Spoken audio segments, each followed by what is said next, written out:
Hey y'all, this is Sky Juice coming to you live and direct from the beautiful island of Puerto Rico. And this message is in response to a post that I posted today about creating a plan to get rid of your job and coming down to paradise. It doesn't have to be Puerto Rico, but I do think that living in the Caribbean is so fabulous. It could be South America, it could be Africa, it could be India, it could be a lot of places in the world that is dreamy for you. For me, it's Puerto Rico, and here I am. And I got hit in my inbox by several people who were like, okay, so you're going to tell us? And I started writing, and I was like, okay, this is too much because I really, I got a lot to say, and I just don't feel like writing today. I love writing, actually, though, but so what is it going to take for an individual, specifically with children, with a family, to up and pack up and move out of Baltimore or New York or Chicago or Philly or where have you, and come down to an island that may be foreign, maybe a foreign language, and create their reality, whatever it may be? I can definitely tell you the simple answer is it's all in your mind. And what motivated me is the dream of, first of all, very simply, I hate cold weather. So I knew that my time in the U.S. was very short. I grew up in the Virgin Islands, so I grew up as a sunshine, sandy baby. I was always at the beach. I used to live in a bathing suit. I used to sleep in a bathing suit. It was crazy. So going to the States, there's just this big, myth. I call it a myth, but there's this big thing where people leave the Caribbean and go back to the States in the cold because they're looking for that job, that success, et cetera, et cetera. And so they find it, they're making tons of money, more money than they'll make down here, and then they get to come down here for a week, once a year, if that. And that really didn't sit well with me. That whole thought didn't sit well with me. So a couple things I recommend folks doing in order to live a life that you dream of is to first think it and believe it. You have to write it down. You have to, you have to start writing your plan, your agenda. I remember when I was in college, and who spoke? I know who spoke. Malcolm X's wife. Betty Shabazz. And she spoke at Lincoln University, and it was so awesome because in the audience was Coretta Scott King. They both came together. And Betty Shabazz said to us as students of Lincoln University, make sure you write your agenda. Write your agenda for today, for next week, this month's agenda, the agenda for this season, this year, the next 5 years, etc. You should always be planning how you're living, what you're doing, what you're going on. And I write everything down. I am a to-do list babe, okay? The second thing I would say that, is really imperative, it's probably the only way this is going to work for folks who don't want to wait till they retire. You have to develop an entrepreneurial mindset. If you are afraid, I tell people all the time, there's no job for me. I can't barely work at a job because if I'm at someone's job, even if it's a gig that I'm doing, I'm thinking about how I can make this thing better because that's how I think. If you do not have the entrepreneurial mindset, you need to develop it. You need to. That is true freedom. Not to saying entrepreneurs make tons of money because I don't be having money all the time, but I have time, okay?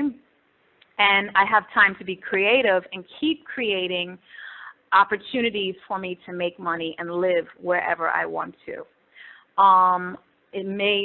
Some of you may or may not have known I had the Yaba Pot back in Baltimore, which was a really cool vegan juice bar cafe, and it did really well. But honestly, I just didn't want to be in Baltimore, and I didn't want to be in the cold. So, I sold that and moved on, but I had some skills.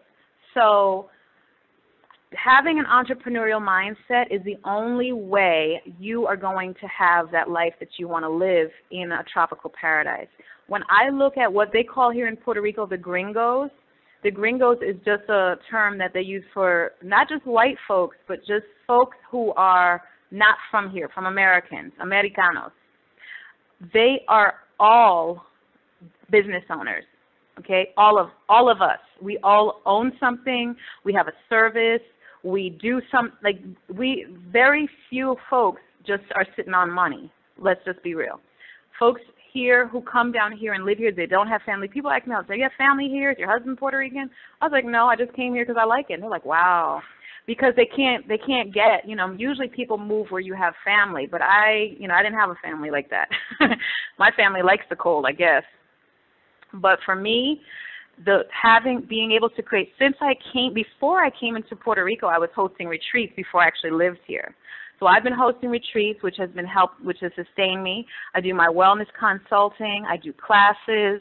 I do, what else do? I cook food. I do catering and workshops and classes. And retreats are big for me. And now I'm getting ready to start this whole farm project, which is really, I'm volunteering. Until the farm is able to make money, I'm a volunteer on the farm myself. So, but it's something I've wanted to do, and I'm making it happen. So that is pretty much the gist of, no, that's not the gist. That's not the only gist. Another thing is when you have to rely on your own self to sustain yourself, it gets scary for a lot of people, because when you have your safe job and you know in 2 weeks you're getting paid, you know exactly what's going to happen with that money, it is a safety feature that folks are comfortable with.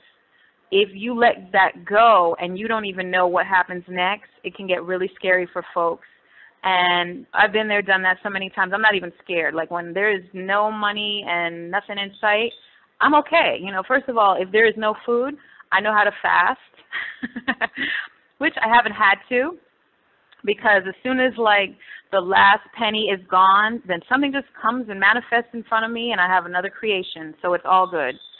Another thing is if folks do have a job and they can work online, perfect opportunity to get the heck out of town and bring your laptop, because we have good internet service here. Not everywhere, but here we do have good internet service, and you can work anywhere in the world. If you can get a job where you're working online, then you can work anywhere in the world. And there are opportunities out there that you can look for. Another opportunity that I do that I think is really awesome, and a lot of people, they're not into it, is network marketing. Because folks just think that network marketing is just like, I hate selling and I hate pushing things on people and I hate this and I hate that. And honestly, I hate that about it too. Because the guys who are really doing really well, the big honchos, they just have a circle of influence that many people don't have. So if the little guy who just joined this company starts saying, hey, can you watch this video? Hey, can you listen to this call? Folks are going to be like, I don't have time for that. I've already done that 100 million thousand times, and I'm just not going to continue it.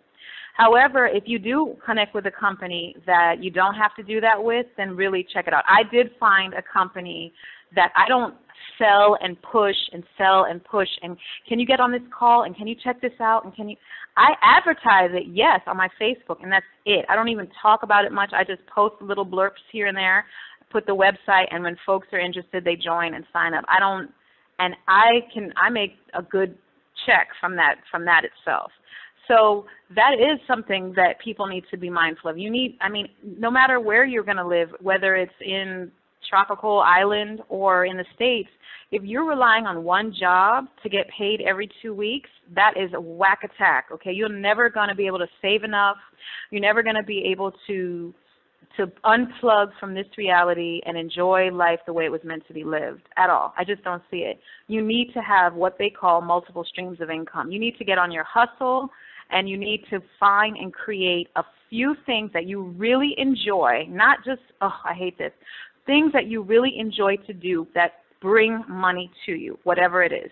Doing hair on the side, baking on the side, guys who cut lawns, whatever it is. It could be so many different things. If you work for if you're an electrician and you're a licensed electrician and you work for an electrical company, then I'm sure doing side gigs for friends and family and referrals will bring you in more money, if not, than what you get paid in your job. But do that, because that's an extra stream of income.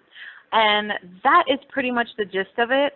It is, oh gosh, I got one more thing. See, this is why I didn't write it, because my mind keeps flowing. Another thing is simplify your life. You know, we are so bling bling, and ever since I've moved here, like, my cash flow has changed. I had a restaurant that was thriving, and now I'm like, you know, I won't say I'm scraping at all, but it's just not the same. When you have a business and you got a register full of money, it's different than, you know, when you get paid or you make money once a month. It's a different world. But because of that, I have simplified my life so amazingly. Like, my life, it's just a breath of fresh air. Like, it's lighter, it's easier, I'm happier, things are more organized, I'm clear, and, you know, so that would be my last tip. Simplify your life. Let go of a lot of the crap that you're buying and paying for and don't really, really need.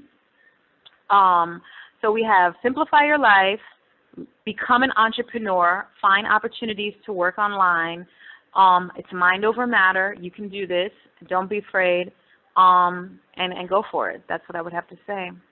So have a good evening, and let me know what you think about this. And if you need more tips, ask me, because I'm definitely willing to help folks. I think everyone should be able to live their life during the prime of their life, not when they retire at 50 and 60 years old, to enjoy it. So give me a call. Holla. Talk to you later. Peace.